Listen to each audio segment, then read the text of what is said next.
This is Jack Ray introducing another GOG Slide program, and the title slide on your screen tells you that we're going to see the model railway of the late Stanley Norris, who died around about 1965. Ever since I started this Guild collection, I've wanted to make a program on this railway. But it's been extraordinarily difficult to track down photographic material. If you'll go on to the next slide, you'll see that I've been helped by 4 people. In an article which I did for the Model Railway Journal, Christmas 1990, Bob Barlow, the editor, used some very fine pictures submitted by John McWilliam. And I got John McWilliam's help on this, permission to use his photographs, and Bob Barlow made the pictures available to me. Before he died, Stanley Norris gave Walter Mayhew a number of glass slides, photographic slides of the railway. And Walter has given me permission to use some copies of these slides for this program. The copies were made by Jim Stevens. Jim, as many of you know, is the president of the Historical Model Railway Society, and he has been my mentor and guide in the making of this program. If you'll go on to the next picture, I want to go back to the 1930s. Before 1935, Stanley Norris, living in Surrey, Byfleet, had a model railway. By the standards of those days, it was a pretty good railway, but the operation left something to be desired. And so, in 1935, having consulted the firm of Miller Swan, and seen what could be done in the way of fine-scale track and wheel dimensions and so on, Norris built his new railway, the one you see in this picture, of the Great Western King coming through the station. The next picture, another old one on the same railway, shows quite a number of things. First of all, it gives you a closer look at the very fine track work. And you'll notice that on this railway, Norris uses outside third current collection, using 00 section rail as the live rail. Makes it less conspicuous. You'll notice also that there's a very strong Great Western atmosphere. This he completely abandoned in 1956 when he decided to go pre-grouping. But there are other things to notice about this particular version of the Norris Railway. Quite apart from the very fine standard of modelling, look at that signal bracket.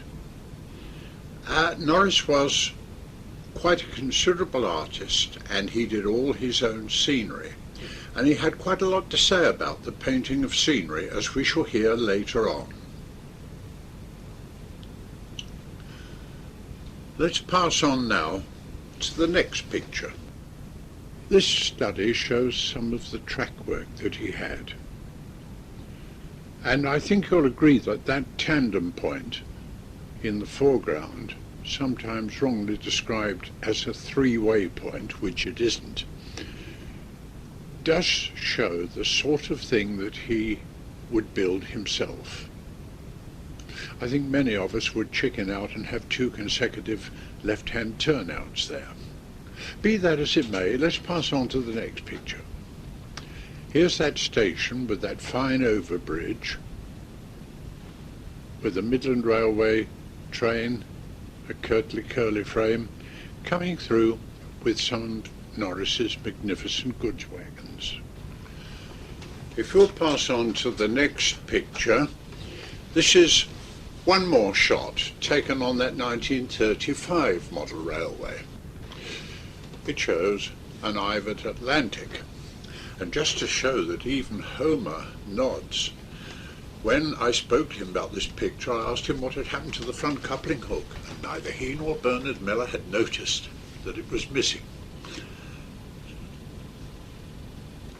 Passing on again to the next picture,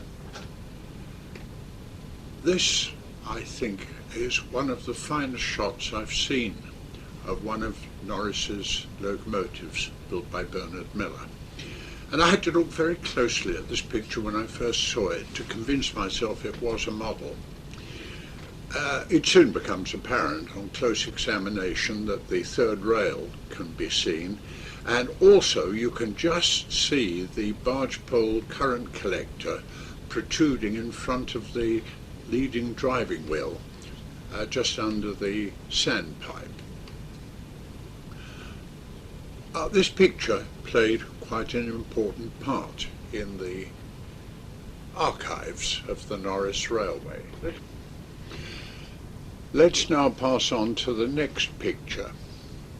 In 1956, Norris moved from West Byfleet to Chilworth in Surrey, where he'd bought a large house and estate, Postford House, and in a little copse which stood high above the house and well away from the house, he had this building erected. He called it his railway shed.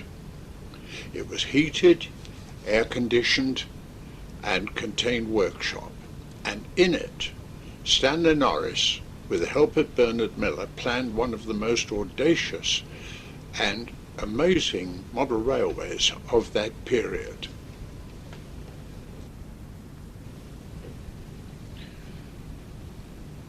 Let's pass on to the next shot. Now here's that same picture, but this time reproduced by Mr. J.N. Maskelyne, who was then editor of Model Railway News, on the cover of the June 1957 issue. Now, Norris and Miller must have moved very fast, because that shed wasn't finished till 1956. And yet this article appeared in June 1957, when substantial progress had been made on the new railway. Passing on to the next picture, this is the heading of that article. It was quite a milestone in GOG.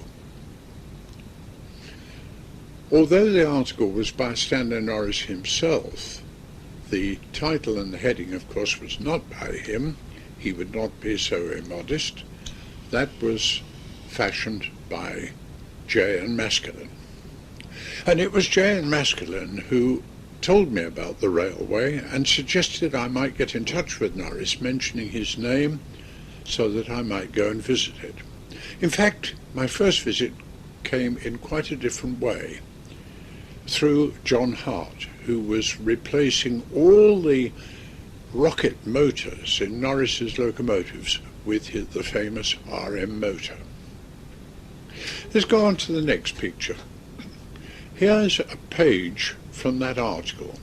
Now, you won't see a lot of detail on this, but it does give you an idea of the scope, the size and the complexity and the sheer audacity of this vast railway system. The top picture is looking west across the site of Stroudley Station. The lower picture is looking in the other direction. And the bottom picture contains a misprint in the title. The station was Francis Thwaite, not Francis Waite. Well, this is what we're going to look at. The railway was never actually finished. Let's go on to the next shot. There are one or two things here which you might pick up from these rather indifferent reproductions. The top picture shows Stroudley again, and the lower right-hand one is another picture of the whole room with the storage magazine on the high level on the left. But the bottom left-hand corner picture, right on the left-hand side, you can see a long section of straight double track, 60 feet of absolutely dead straight track. And I remember a BR inspector visiting this railway and saying if I could find a section as perfect as that on my line, I'd award it prize length. Let's go on. Now, I've mentioned Bernard Miller, and here he is in 1956 working on the track. The arrangement was that he should live in a house rent-free on Norris's property, and he would receive a retainer from Norris in return for 3 days' work a week and first call on his services. But although Bernard did a tremendous amount of work and built a lot of the models, much of the track was built by Norris himself. The railway is built on a baseboard of blockboard. On top of that, there is a layer of Dunlop pillow carpet underlay, and on top of that, some thin ply. On curves, to get super elevation, wedges would be put between the ply and the rubber Dunlop pillow underlay. And when the sleepers were screwed to this, a half a turn of the screw would give a fraction of a millimetre difference to the super elevation. It was extremely accurate. Behind Bernard is the high level part of the railway where the magazine, the storage magazine, will be, and Bernard's actually working on the track work of Stroudley. I don't know who the other gentleman is. That is not Norris. I cannot find a photograph of Norris anywhere. Let's go on. Now, this is a plan of the railway. It's too much to take in at one go, so what I'd like to do is to go round the entire railway bit by bit. But before we do that, let me take you on a basic guide of the railway, starting at the magazine at the bottom of your diagram. Imagine there is a train standing there which is going to move off to the right. Remember, we're on the high level. A train would move off the magazine almost immediately. It crosses an overbridge which spans the low-level line running into Stroudley. The line then goes through 180 degrees before coming into Francisthwaite station. At the other end of Francisthwaite there is a double junction which gives onto a return loop. So whichever line you take, you eventually come back to Francisthwaite, and then you go back round that curve on the right-hand end of the diagram, back through the magazine, through the 180-degree turn on the left-hand end of the viaduct, and then you enter that long 60-foot straight. By the way, the entrance door is just the top of that gradient, just to the left of that gradient indicator. And the line drops down that straight length through a tunnel under the scenery, and then goes through another 180 degrees and more under that bridge in the bottom right-hand corner of the diagram, and we come into Stroudley station. Now, there's one detail in this diagram which in fact is wrong, because it was never actually built like that. You'll see that there is a bay platform which comes hard up against the station building, just under the letters LB and SCR. In fact, that was never built that way. Norris changed his mind, and the line went right through that platform, some considerable way, to a hedge shunt, giving run-round facilities, and many extra sidings were added, as we shall see later. Right, let's continue through Stroudley, another double junction, another return loop, back through Stroudley, under the bridge again, round the right-hand curve, up that long straight, round the left-hand curve and back to the magazine. One last word before we leave this diagram. On the several occasions that I visited the railway with John Hart, Norris would go up to the big house to have tea with his invalid wife, and he'd leave Bernard to make tea for us, and sandwiches would be left. And before he went, Norris would set a goods train, perhaps 20-25 wagons behind something like a cauliflower, and he would start it off from the magazine. Then he would go off to tea. The train would actually pass over the entire route that I've just described, and before it arrived back at the magazine, 33 minutes would have elapsed with the train travelling at about 20 miles an hour. And Norris would come back into the room just as the train passed the doorway. All right, now let's go on again to the next shot. And here I'd like to start at Stroudley.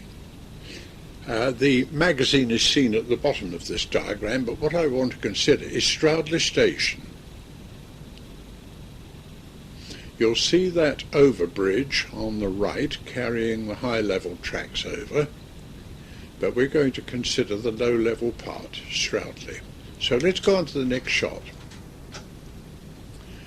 Now here you see a goods train, which was originally on the old 3-rail layout, the outside third rail, which is converted to 2-rail, and passing the site of Stroudley before the station was built. One thing is very worthy of note, and that is Norris's treatment of scenery. He had a lot to say to me about scenery. He was a considerable artist himself, something of an authority on Italian Renaissance art. And I'll point out one of two things that he told me as we go through the program. Let's go on to the next picture. I must emphasize here that the photographs you're going to see in this program are hardly entries for a photographic competition. These are second and some of them third generation copies from some very old and some of them not very good glass slides, but they do give us a record of this wonderful railway. Here you see the double junction at the east end of Stroudley Station, where the lines divide and go round in the return loop. This picture Norris has left exactly as you would see it if you were in the room, but he was rather fond of blanking off all the background, as you'll see in some of the future slides, sometimes more successfully than others. On to the next picture. Now here we are at the other end, the west end of Stroudley, and you can see the sidings, one of which goes under that bridge, the one which carries the high-level line from the magazine, and here are some of Norris's fine goods vehicles. I'm sure it won't have escaped your notice how fine the track is here. And remember that this is 1956. All right, on to the next shot. Now here, I think, is a picture which will show you what I mean about some of the things Norris used to tell me about scenery. For instance, he said, never, when you're painting buildings on a backdrop, never have them square on to the layout, to the track layout, that is. Because the only way they'll look right is when you're looking square on. Always have your buildings at an angle, and then they won't become so distorted when you look at them from a different perspective. Another thing that he used to say was, never draw your scenery more than 5 inches above the mean horizon level, even if it's the Alps in the distance. very seldom is scenery more than 5 or 6 inches high. We shall see more of that later. Let's move on. This is a view under that bridge, and it does show in this fairly close picture the beautiful track work. The curves are rather exaggerated because this is obviously taken with a telephoto lens, which tends to foreshorten. On again to the next picture. Now, I know, Mr. Projectionist, you're doing your best to get these pictures into sharp focus, but some of them, I'm afraid you won't be able to, this one in particular. And there's a rather curious illusion here. It looks as if those signal posts are not vertical. In fact, they are. It's the ladders which give the effect of them being slanted. Let's go on to the next shot.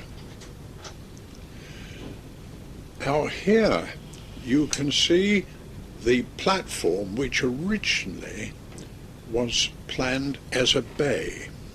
The station building was to have been this side of the station, but the space was too valuable, and Norris has put in 4 tracks there with run-round facilities for the nearest platform. The building, which you can't see in this picture, is on the other side of on the north side of the railway.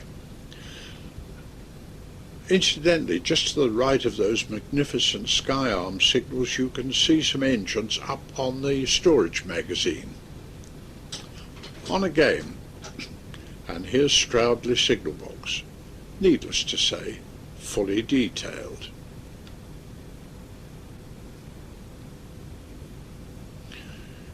Passing on to the next shot. Well, here is a rather old print from one of these glass slides, taken from the high level line. You can see the magazine line up on the extreme left, but you're looking down across Stroudley Station.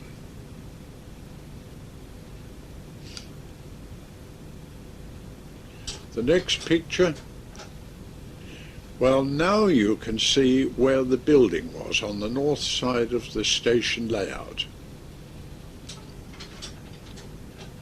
And the next picture, well, almost a track level of looking through Stroudley Station east to west. Here you can see one of the less successful attempts to blank out the background. Quite often it was very effective, but here, whatever he used as a bleaching compound has not quite met the outline of the buildings. On to the next picture. And another shot of the same scene, but taken from just above the head shunt. If you remember, I described how that platform was to have been a bay, but you can see now he can accommodate a full-length train. The engine can come forward towards the camera and be released by the run-round. On to the next one. And another shot from the west end of Stroudley, looking east.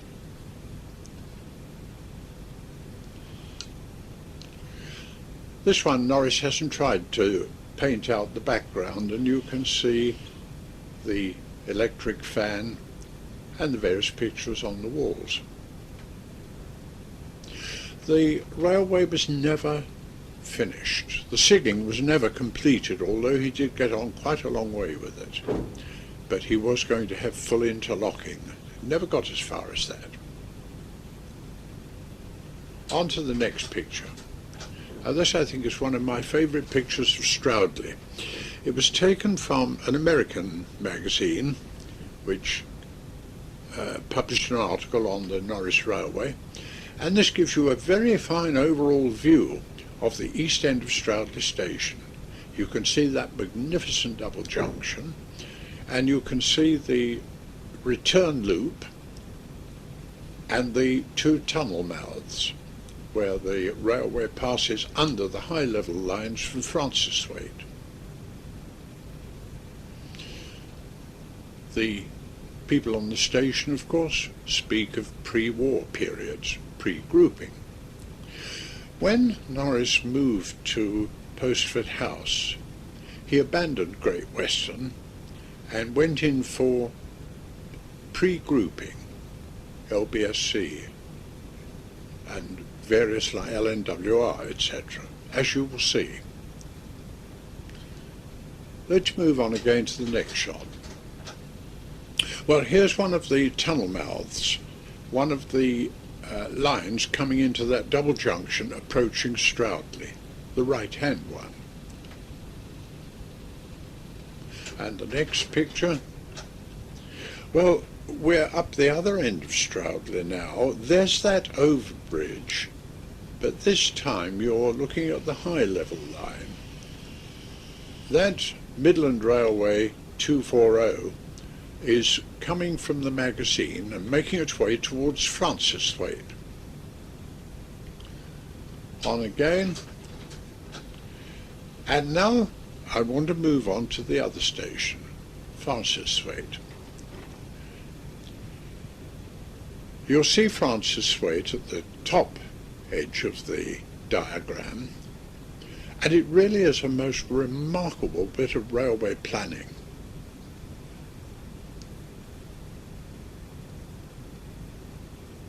Let's go on to the next picture, and here you can see a closer view of Francesthwaite Junction track layout, and I'm using the word layout in its correct sense here.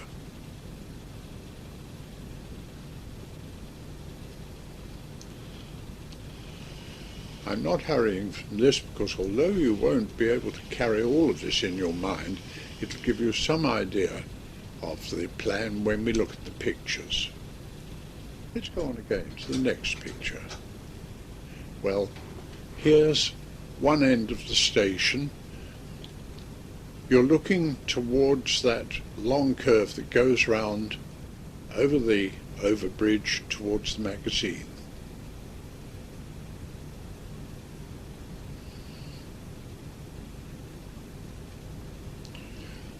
Let's go on again to the next shot, and here we see a train leaving Francesthwaite on that same bit of track at that end of Francesthwaite station.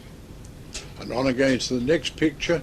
Well, there's a reminder of that track layout at that end of Francesthwaite station. Moving on again, this is the other end of Francesthwaite. This is one of the slides where Norris has painted out all the background, but you can see Francesthwaite signal box, and needless to say, all his signal boxes were fully detailed. That LNWR train is going off on the right-hand fork. It will go round the reverse loop and it will come in on the track nearest the camera. On again to the next picture. And here is a train coming in on that other leg. But look at the impression of space. This is one of the amazing things about that railway. Even when you were inside the shed and you knew you were inside a building, only 70 feet by 23 feet, you got a tremendous impression of space. Moving on again to the next shot. Well, here we see a train of Midland Clerestory stock coming through Francesthwaite, which is little more than platforms and the overbridge, of which Norris was inordinately proud. He loved that bridge, and I can't remember who built it for him. Just over the roof of the first coach you can see the goods shed, and the train is taking the right-hand fork. Passing on again, here is the goods shed.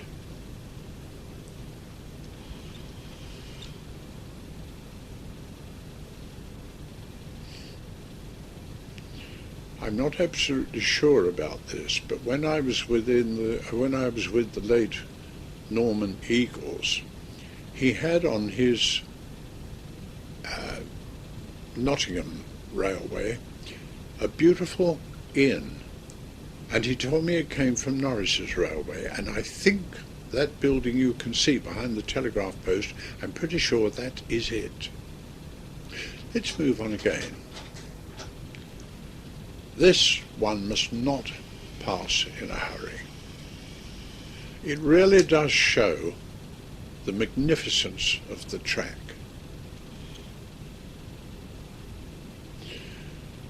One or two things to notice. On the extreme right, you can see that long, straight length of double track just reaching the summit before going round the 180-degree turn.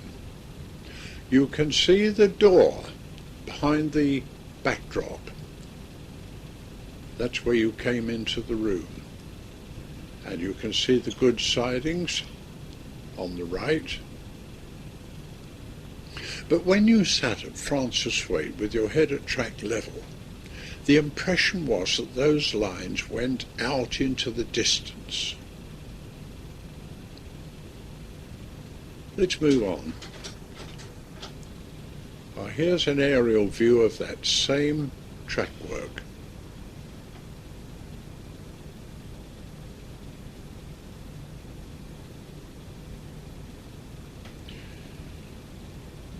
Well, I think one could spend a long time looking at this.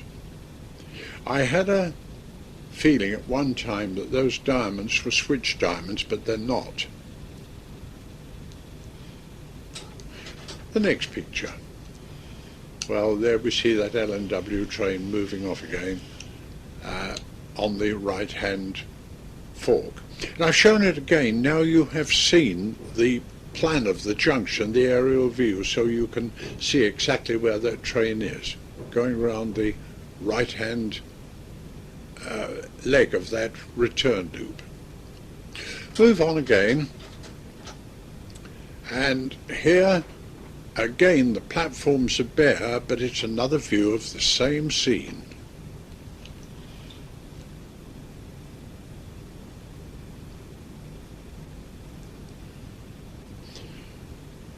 The next picture, well, once again, bare platforms, but a beautiful train of Midland Clerestory stock with the Midland 240. Most of these engines are still in existence, and many of them I've traced to their present owners and have photographed. This is another picture where Norris has blanked out the background. Let's move on to the next picture. Well, here we are again at that track at the end of Francis Waite Station with the long ladder going right across the main lines with some of the Midland Railway, what are they, 3 plankers I think. And the next picture, well, now we're looking back through Francis Waite Station, and a train's coming through on the Independent line. The long straight incline is hidden behind the scenery on the extreme right.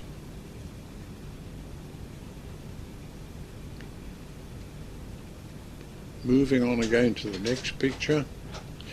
Well, now I'd like to have another look at the diagram, because I want to consider that long straight at the top of your picture.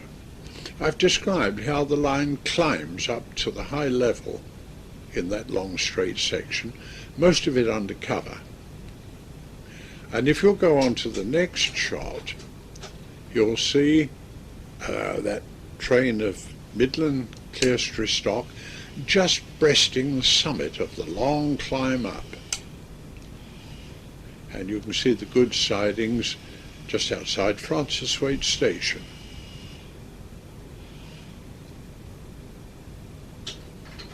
On again. And the next picture, well, it's the same place, but it's a rather closer view of a train just reaching the top of that long haul up the straight track.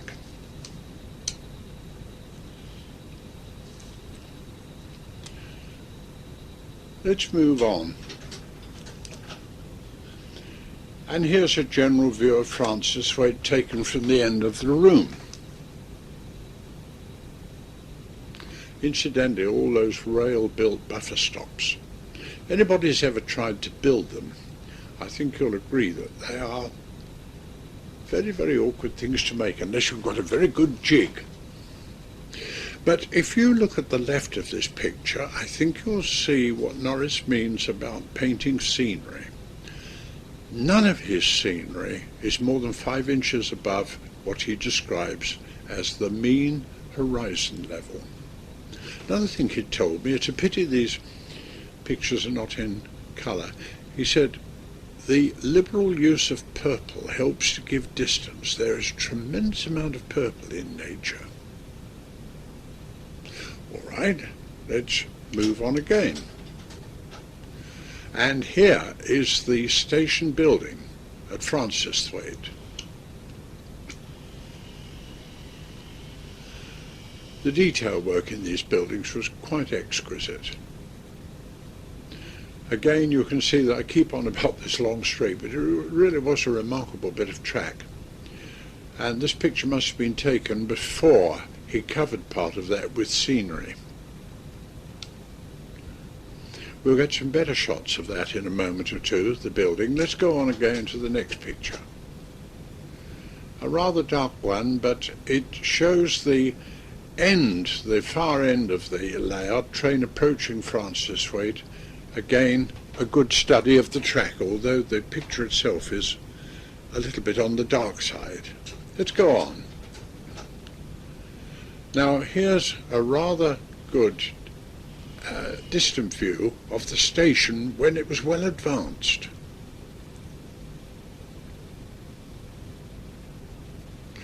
What Norris would have done with all this bare space still available in front of the station, I don't know. I don't think he was absolutely sure himself. But one thing he was going to do was to have fully interlocked signalling. And the next picture was one of the shots lent to me by John McWilliam, and one which Bob Barlow used in Model Railway Journal to illustrate my article on the Norris Railway. I think it's worth dwelling on this. As you see, this must have been taken not all that long before Norris died, because signalling is well advanced, if not complete.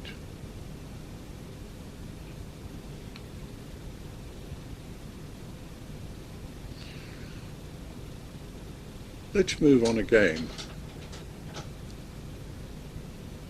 A rather better view of the station buildings.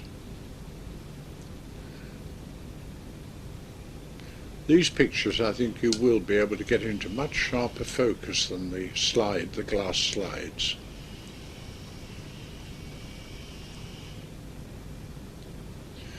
All those windows that you can see worked, they were sash windows, and you could move them up and down with a pair of forceps. And the next shot. Well, you've really got to pinch yourself to realize that this is not the real thing, haven't you? On the island platform you can see the buffet with the windows down, and Norris went to the most extraordinary lengths to capture realism as practiced on the prototype. Even the sausage rolls in the cafe there were made of plastic wood. Can't get much more realistic than that, can you?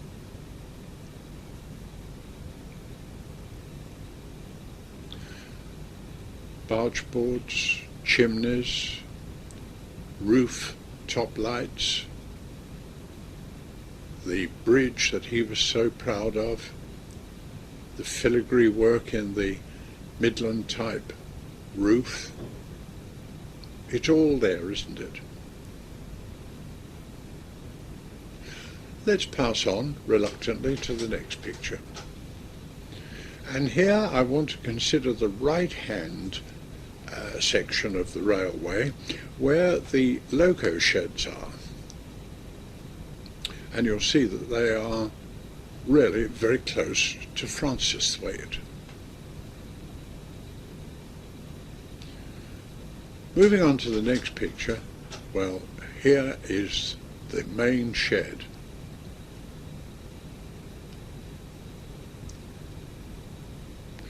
Jim Stevens very kindly produced a picture for me of an LNWR shed, which could have been this one, which we'll see in a moment or two.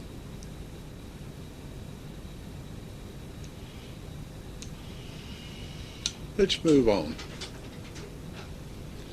Now this is another loco shed. This is something of a digression. This is a loco shed at Stroudley, a small shed.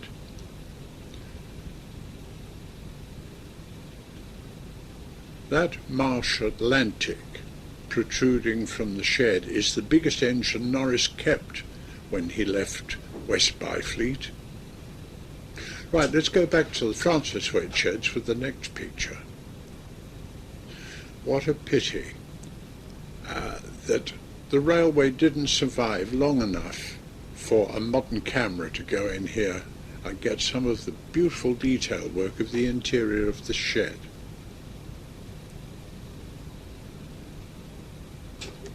And the next picture, well, here's that picture I promised you, which Jim Stevens lent me.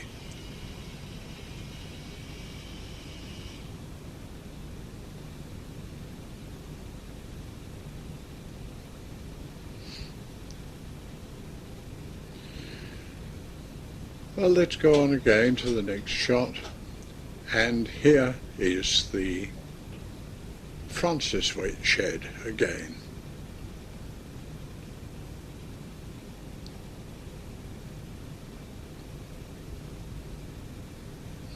And the next picture, well, we've gone back to the diagram because I want to go up to the other end, the opposite end from where we've been. That curve that came round past the entrance door and went round eventually to the magazine. Let's move on. And here you see that curve, still with the scenery incomplete, but a sheet of scenery has been placed experimentally, obviously for photography purposes.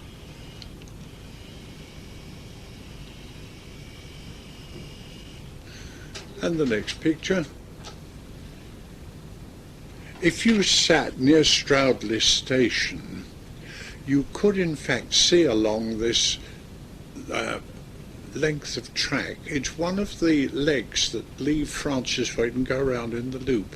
And you get an astonishing sense of distance as you look along there.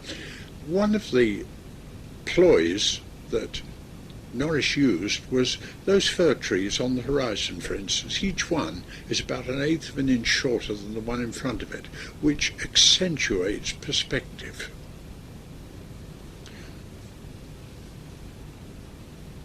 And the next shot, well, I haven't got many shots of the magazine, and no really good ones. After all, it was really more of a fiddle yard. But in the diagram you can see the tracks of the storage magazine. I once asked Norris why it is he never stopped trains in the station, and he said, well, my interest really is to be able to go back 50 years and take some sandwiches and something to drink and sit on a railway embankment and just watch the old trains go by. I'm not really concerned with providing a service.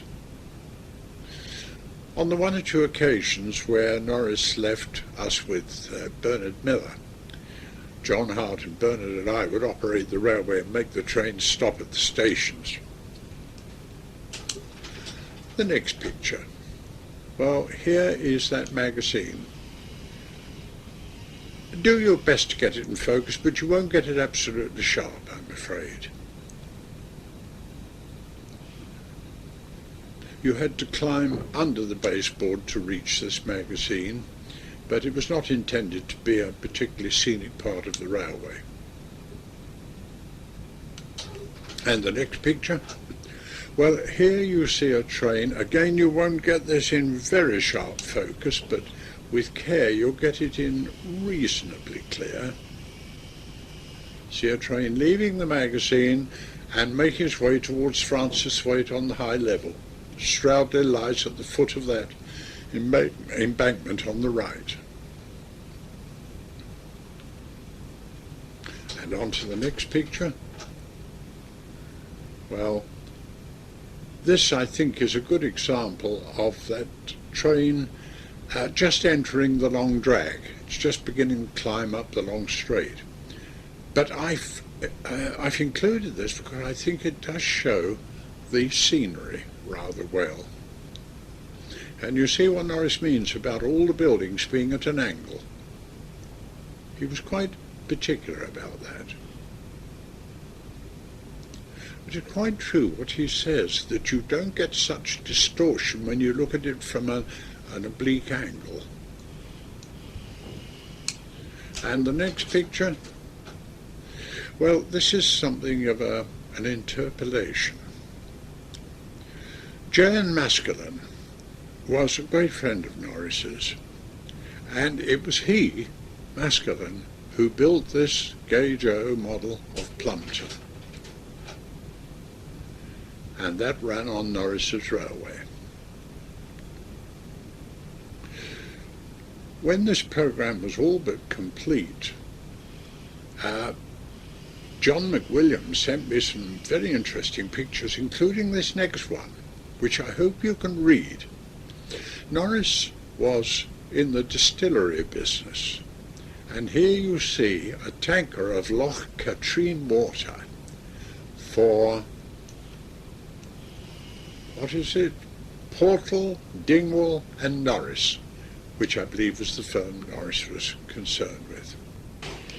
The next picture is one quick last look at the diagram, and I'd like you to consider that right-hand curve with the tracks approaching Francis Waite. If you now detect a difference in the recording levels, I apologise. What's happened is this tape has come back from a borrower with the report that it has become distorted. I think it's been stretched on a machine. So I'm remaking the rest of this commentary on the 6th of February 1994. Now, we'd got as far as the diagram when we were talking about the right-hand curve where the loco sheds are. And if you'll pass on to the next picture, this is one of my favourites because to me it epitomises travel as I remember it in steam days. You've been chuntering along through the countryside, and then as you look out of the carriage window, a siding appears, and then two sidings, and other tracks and goods yards, and you realise that you're approaching an important station or junction. And that's exactly what's happening to this train here. I think the illusion is perfect. Imagine yourself in that train, sitting by a window, and you're beginning to realise now that you're approaching a junction. Well, the next picture takes us to another shot on Norris's layout showing the cauliflower as it ran in the heyday of that railway. But I must explain now that for most of the rest of this programme we're moving forward to November 1993, nearly 40 years after I first went to Norris's Railway.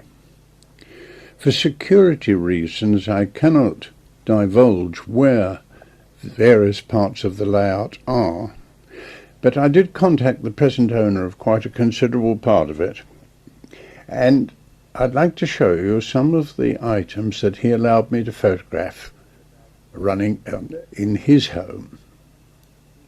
The first one is that cauliflower.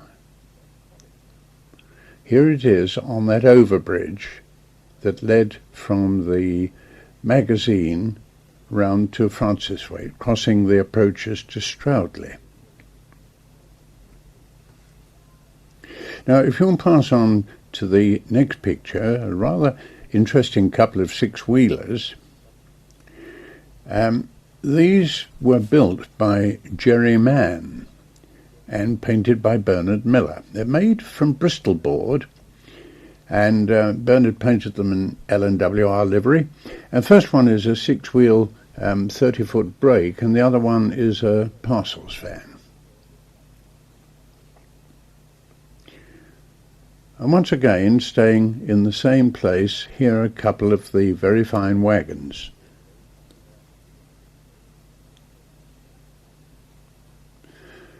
Passing on to the next picture, these great central four-wheelers, all I can tell you about them is that they were built in September 1936 by C.J. Chappell of Exeter. I can't tell you any more about that gentleman, except that he built these two vehicles. We're now passing on to the next shot. This very nice triple arm signal was built by Bernard Miller from a design and probably the parts supplied by Ron Spires. Certainly Bernard assembled and painted them.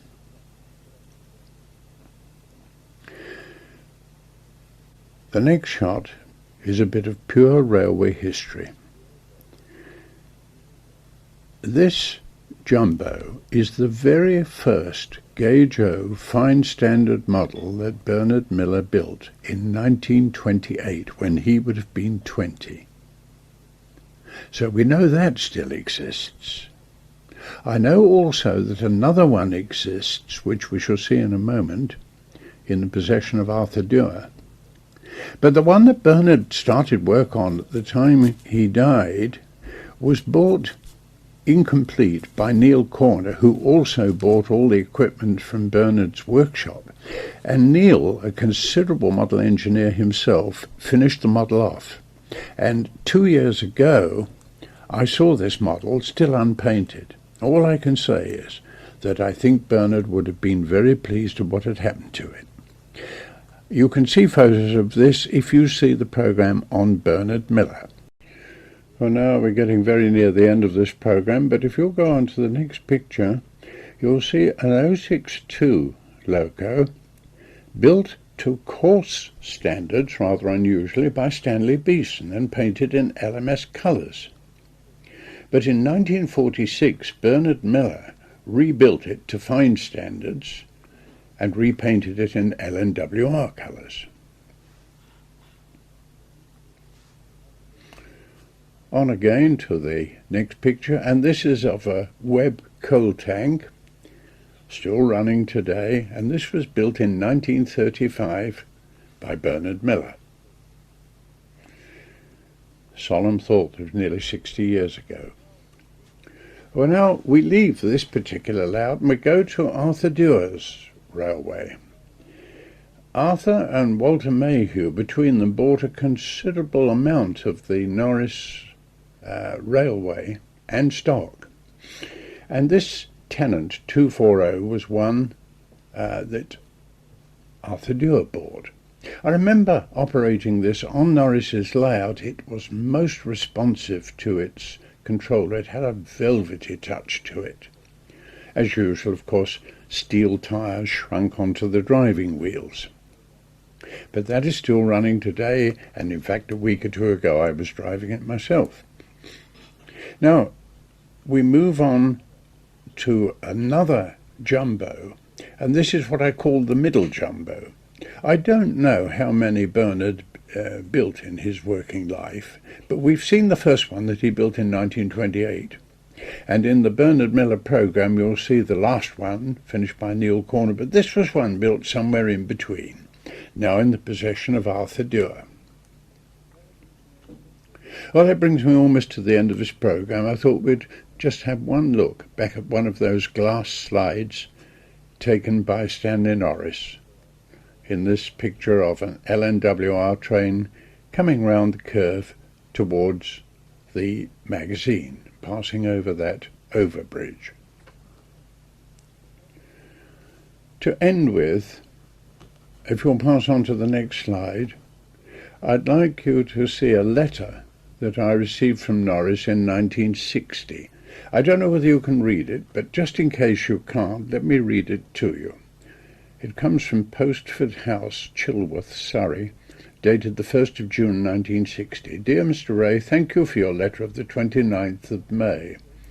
The afternoon of Thursday the 16th of June will suit me, and I will expect you, John Hart and Bernard about 3 p.m. John is due here anyway in the near future and may combine the visit. Yes, I knew J&M very well and for nearly 30 years. His death is a blow to me, not only because a great genius has passed away, but because I delighted in his company and in his generous and tolerant nature. He was not only a great expert, but a great man. It was he above all that held up the lamp of perfectionism. Without him, the path would be more difficult, but we must keep on trying. Yours sincerely, W. Stanley Norris. And I can't help feeling that much of the content of that letter could be reflected on the writer himself, Stanley Norris. Well, time has moved on to the 31st of March 1994, and reluctant as I am to prolong an already lengthy program, I think the additional slides that have just come to hand should be included in this collection. I've had a letter from David Wigley of the Bluebell Railway Preservation Society, in which he says he's recently had the sad task of helping the executors clear the effects of deceased member Bernard Wright, who was a distinguished S-gauge modeller. And he goes on to say that both he and Bernard were visitors to Postford House in Norris's lifetime. I knew both these gentlemen slightly in my active days on the Bluebell, but it was very kind of David to think of the Guild and to send these slides to be added to this collection. I think they do add something. So let's move on to the first of these new slides, which shows a rather nice view of Stanley Junction. Some of these slides, I'm afraid, have become damaged over the 30 or 40 years since they were taken. There are thumb marks and some of them are out of focus. But this is a very nice picture, aerial picture of Stanley Junction. Notice the sheds on the extreme left because we're going on close-up in a moment or two. And in the distance you'll see the bridge that we've already seen on earlier photographs in the distance. And on the right, on the high level, is that magazine. The next picture is taken from almost ground level, from the goods yard. Stanley Junction and the signal box, and in the distance, the high level. I think I've made all the comments I can on Stanley Norris's skill with the building of this railway. It speaks for itself, doesn't it? Right, on again to the next picture.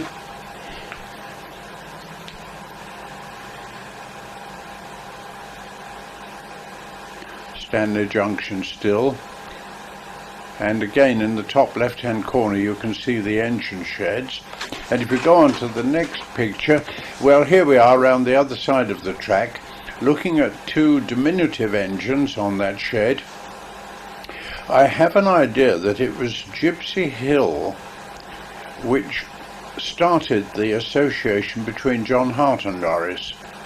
I think that was the engine that Norris had great difficulty in finding a satisfactory, quiet-running motor, and John provided it. Of course, today he could have used a Mishima or something of that kind. Right, on again to the next picture. And here again, here we are looking towards that famous Skew Bridge. And nearest to the camera is, of course, Plumpton, the famous engine, the only Gauge O model that Maskelyne ever built. I believe that's now in the possession of Monsieur Marcel Daquin, somewhere in France. Right on again to the next one. And here we've moved to Francis Thwaite Junction. Quite a clear view of the entrance door through that screen.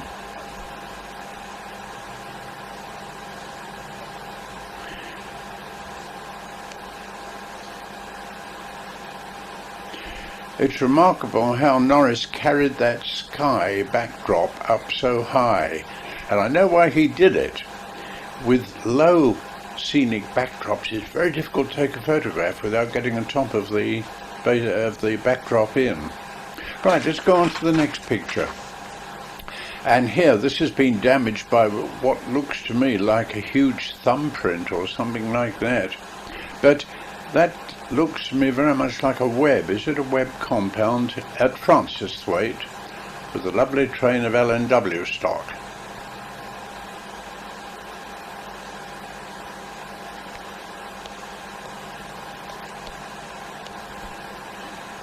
On again to the next picture, and a rather distant and dark picture of a Midland train in the same platform. But the tank engine has gone from the bay. And the next shot, well, this is a little closer, and this looks like a Kirtley 240. It's certainly a Midland engine.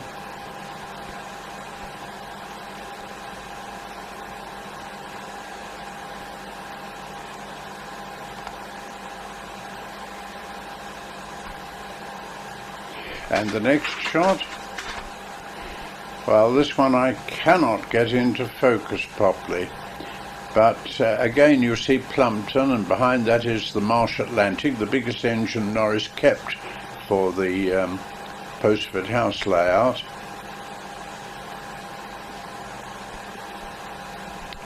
Let's go on to the next picture, and much the same scene.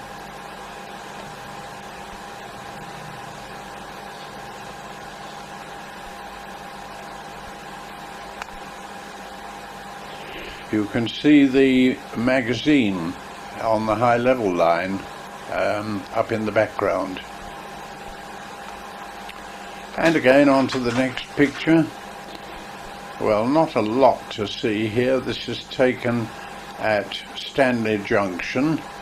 Again looking over towards the door. Engine shed on the right. I never really found out what use Norris was going to put that great bare expanse of baseboard beyond the goods yard. He certainly had plans for it. I imagine it was going to be scenery of some kind, but that was never built. Right, let's move on again to the next one. A rather dark picture, again back at Francis Thwaite. But I'm afraid you won't get a lot of detail out of this. And the next picture, well, that is to announce the end of the programme. And apart from the people I've already mentioned, I'm most indebted to David Wigley of the Bluebell Railway for sending those slides on, a very public-spirited action. And in viewing them, we remember Bernard Wright, who I remember as a very active signalman on the Bluebell line. Goodbye.